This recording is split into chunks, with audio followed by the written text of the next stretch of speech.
Imagine you're walking through a historic household in your local area. You make your way up to the second floor, you hear the creak of the stairs, and once you get to the top, you turn around, and what do you see? Your kid's not paying attention because they're bored out of their minds. It's October, which means it's time to get spooky. And since this channel is called The Roaming Scouter, today we're going to be going to two different historic sites to talk about how you can use ghost stories to teach your kids about history. Stay tuned.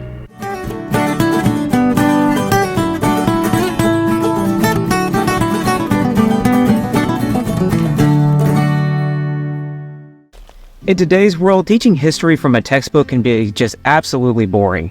We as adult and leaders need to bring our kids into the story itself in order to teach them about the events that happened in the past. And using ghost stories is a great way to take the kids to the locations where these events happened to really bring them to life.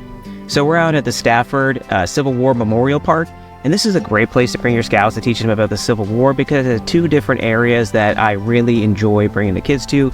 The first one is going to be where I'm standing, which is the winter camp of the Union soldiers.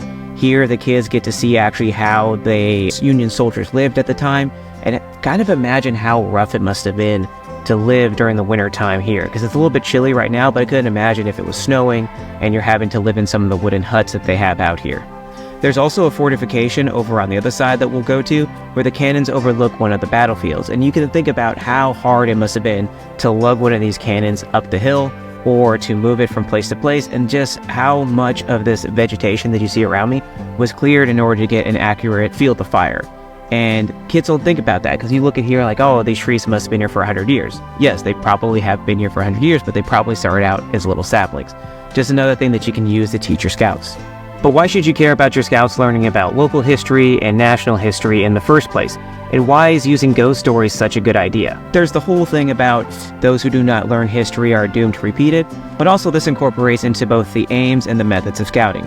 Two of the aims of scouting that we're looking at is one, character development, learning about how you can be a better person and learn from the mistakes of the past, and also citizenship development, realizing that the decisions that we make have real-world consequences such as an entire war. There's also the methods of scouting, which is one, going outdoors, which we are obviously at. Going out and actually getting to see these things and experience them in person obviously is one of the great ways of method scouting, which is why we recommend it. It's important for scouts to learn about history because they get a deeper understanding of how the world works and their place within it. History teaches valuable lessons about resilience, leadership, and the importance of community. By exploring past events and figures, scouts can appreciate the sacrifices made for freedom and justice, inspiring them to become responsible and engaged citizens. Additionally, history enhances critical thinking skills, enabling scouts to analyze situations and make informed decisions. Ultimately, understanding history enriches their experiences and helps shape them into well-rounded individuals ready to contribute positively to society. But first, you got to get your scouts interested in the topic, and that's how legends and ghost stories can help you. One cool thing about visiting places like this is that you actually get to see the impact of scouts, because these benches that are all over the place were an Eagle Scout project, and I think that's pretty cool.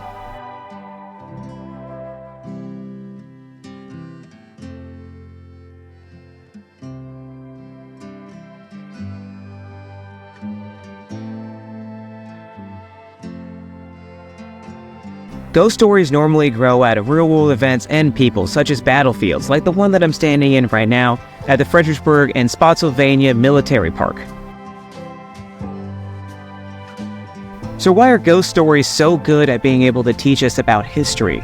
Well, think about it. Like, ghost stories usually revolve around crazy events or historic individuals. Like, I'm standing here in the middle of what used to be a house out here on the Civil War battlefield. It's crazy to think that this used to be a house and that there was a full war and a major battle that was fought in this area. And when you use these stories, they bring history to life.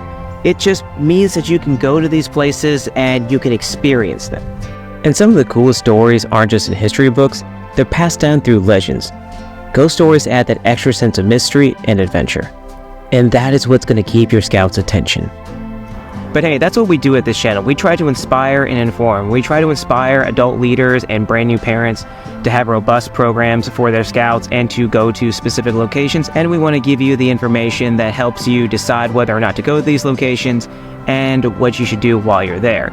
If you have found value in this video, please leave a like and subscribe down below, and also please share this with your Scout friends so that way they can also see the benefit. In the description is our Amazon affiliate links. As always, if you like anything down there and you purchase it, it helps grow this channel. With that, let's get back to the stories. Okay, so now you see why history can be important to teach Scouts and how you can use ghost stories to it. But actually, how do you combine the storytelling of ghost stories with the actual history that you want to teach your Scouts? And the first tip that we're going to recommend is that you go to the places where the history occurred.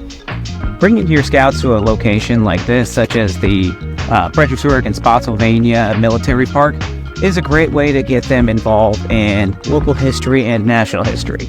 We are really spoiled, as I said, out here in Northern Virginia because we have access to all these sort of things, and they're also free. Imagine walking in the footsteps of heroes and hearing the whispers of the past. We're not going to learn about what happened here, we're going to bring the stories to life. When you're telling these stories, you're not just making history fun, you're also keeping your Scouts engaged. The suspense, the mystery, and the unknown, it's what makes these stories unforgettable. And it makes the history of the place stick with you even longer. You get to be part of that story when you're here. Maybe we hear about a brave soldier who stood their ground, or maybe we hear about a mysterious light seen in the battlefield late at night, believed to be a spirit who never left. Whether or not you believe the ghost stories, they make you think about the people who call these places home. Like this one right here. There's actually bullet holes from the Battle of Fredericksburg here, still inside of this building. Plus, it's a lot more fun than having to memorize dates or fill out questionnaires to get your patch. Tip number 2 is going to be to show your Scouts a video or a movie that dictates the events that took place in the location that you're going to go to. Showing movies about the location helps the Scouts orient to where they're actually standing. For example, if we had a main character who maybe took refuge or tried to hide behind the sunken wall that's right here in the background, then you're able to show the Scouts, hey, this is the actual wall that our main character stood behind, and what do you think he felt or she felt when they had to experience being shot at and trying to hide behind these walls.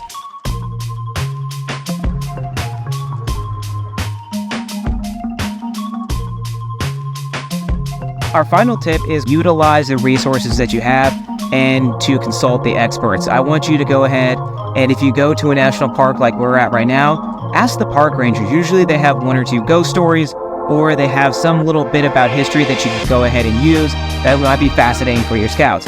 Ask them, and they also might include something like, hey, here's how you can fill out this packet and enter an additional patch, which, most Scouts really do like their patches.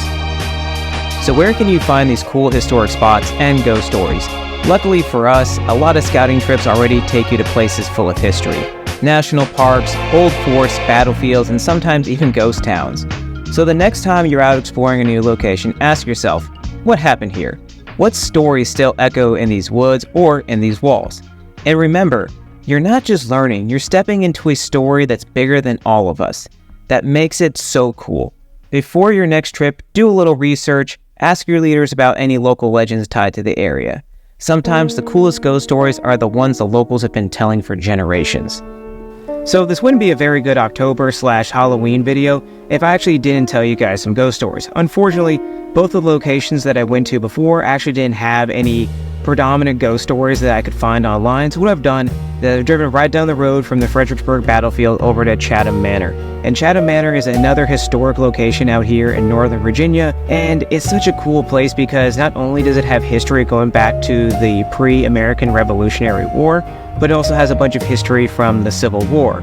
And this place is prime with some good ghost stories that I'll go ahead and share with you. When you're telling Scouts stories, don't be afraid to throw a little theatrical flair into it like I'm about to do. There are 2 prominent ghost stories that are told whenever one visits Chatham Manor.